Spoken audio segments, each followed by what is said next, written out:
Momentum Lab, hit like, share and subscribe. All right. So today we're going to get into this really powerful philosophy from Matthew McConaughey, and it's all about how to build something more durable, more meaningful than just plain old happiness. We're talking about finding joy. So McConaughey kicks things off with this incredible metaphor. Picture this. Inside every single one of us, there's a constant battle going on between our better self and our not so great self. Two wolves, both hungry, both demanding to be fed. It's a really powerful way to frame that internal struggle we all feel, isn't it? And that, of course, leads to the most important question of all. See, the point isn't to get rid of the bad wolf. That's probably impossible. The whole game is about which one you consciously choose to feed, day in and day out.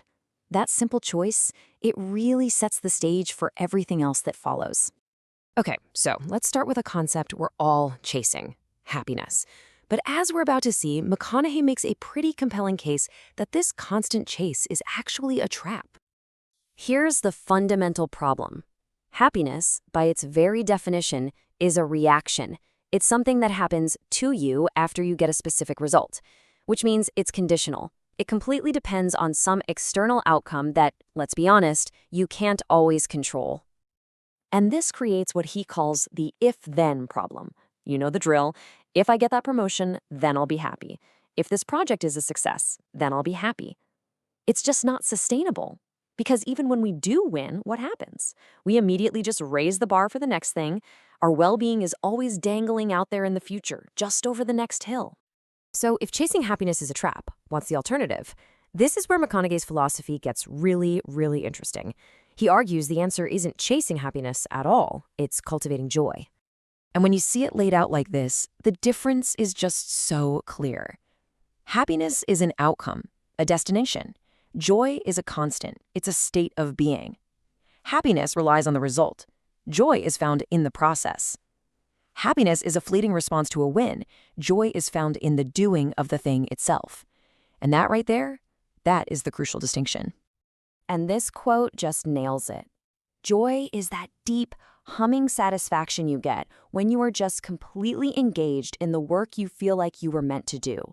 The outcome, whether you succeed or fail, whether you get praised or criticized, all of that becomes secondary. The real reward is the act itself. So, this all sounds great, but how do we actually build a life of joy? Well, it starts with a really practical step. You have to define what success actually means to you, and only you. You really have to ask yourself this question. Forget what society says success is. Forget the whole 15 minutes of fame world we live in. What is the hill that you are personally trying to climb? What does a successful life look like through your own eyes? And to give us a solid example, he shares his own 5 personal hills. For him, it's being a good father, being a good husband, maintaining his health, and that's mind, body, and spirit, his career, and his friendships.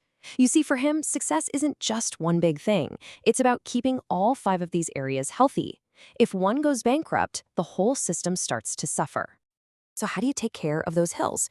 He suggests the simplest and most powerful tool is just gratitude. When you actively give thanks for what's already working in each of those areas, for the good things you already have, that gratitude actually creates more to be thankful for. It's this amazing positive feedback loop that makes your entire foundation stronger. Now this brings us to what might just be the most powerful and kind of counterintuitive strategy of the whole thing, the process of elimination. Just think about that for a second. Knowing who you are, that's a huge, complicated question, right? But knowing who you are not? That's often a whole lot easier. And by cutting away the things that just don't fit, the things that go against your character, you start to reveal the true you that was buried underneath. So let's get specific. You know that group of friends, the ones who are always gossiping, who are a little shady, the ones you know deep down wouldn't show up for you in a pinch? Yeah, that's a good place to start eliminating. Or how about that place, the bar you keep going to, even though you know exactly how the night's gonna end and how awful you're gonna feel the next day? It's just draining your energy and your joy. And what about that thing, the phone or computer screen, that gives you an easy excuse not to engage with the real world, to have real face-to-face interactions? These are the kinds of things you gotta start putting down. So here's the beautiful logic of it. When you start this process of subtraction, you're actually decreasing your options. And by getting rid of all that excess, you almost accidentally find yourself spending more time and energy with the people and in the places that are truly healthy for you, the ones that actually bring you joy. It's addition by subtraction. And this brings us to our final and maybe most inspiring concept of all, shifting your mindset from short-term goals to what McConaughey calls immortal finish lines. This is the idea of setting goals that are, well, they're beyond measurement. When you have an immortal finish line, the journey never really ends. The adventure is continuous because you are always on the way. You're not waiting for someone to hand you a trophy and tell you you've won, you're just enjoying the race itself. I mean, that's just fantastic advice. Stop building these artificial ceilings for yourself. Take the lid off your own potential. And always stay hungry. Always play like you have something to prove, even when you're at the top of your game.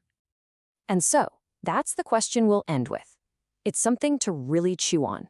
It's not about what you want to achieve next week or next year. It's about what endless journey you want to be on for the rest of your life. What is the process that will bring you that constant, unwavering joy?